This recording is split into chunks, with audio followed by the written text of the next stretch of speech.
اعوذ باللہ من الشیطان الرجیم بسم اللہ الرحمن الرحیم۔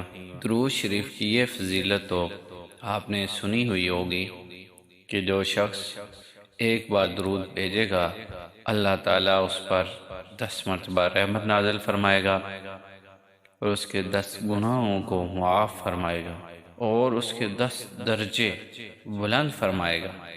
آج میں آپ کو ایک اس سے بھی بڑی بات بتانے لگا ہوں کہ قیامت کے دن حضور صلی اللہ علیہ وآلہ وسلم کے سب سے زیادہ قریب کون شخص ہوگا۔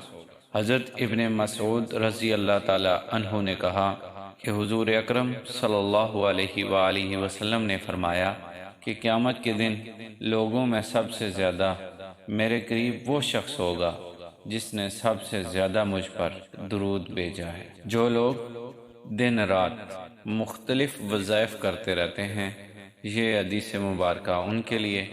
حضرت ابی بن کعب رضی اللہ تعالی عنہ نے فرمایا کہ میں نے عرض کیا یا رسول اللہ صلی اللہ علیہ وآلہ وسلم، میں آپ پر کثرت سے درود پڑھنا چاہتا ہوں، اب اس کے لیے اپنے اور وظائف کے اوقات میں سے کتنا وقت مقرر کروں؟ فرمایا جتنا تم چاہو۔ عرض کیا چوتھائی؟ فرمایا جتنا تم چاہو، اور اگر زیادہ کر لو تو تمہارے لیے اور بہتر ہے۔ میں نے عرض کیا نصف؟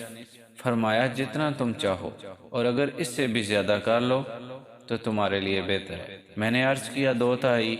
فرمایا جتنا تم چاہو، اگر زیادہ کر لو تو تمہارے لیے اور بہتر ہے۔ میں نے عرض کیا تو پھر سارا وقت ہی درود کے لیے مقرر کر لوں؟ فرمایا ایسا ہو تو وہ تمہارے سارے امور کے لیے کافی ہوگا اور تمہارا گناہ معاف کر دیا جائے گا۔ بخیل کون شخص ہوتا ہے؟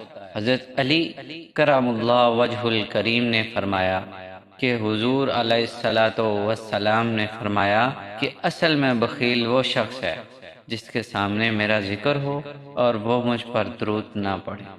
اللہ تعالی ہم سب کو درود شریف کی کثرت کرنے کی توفیق عطا فرمائے۔ صدق اللہ العلی العظیم۔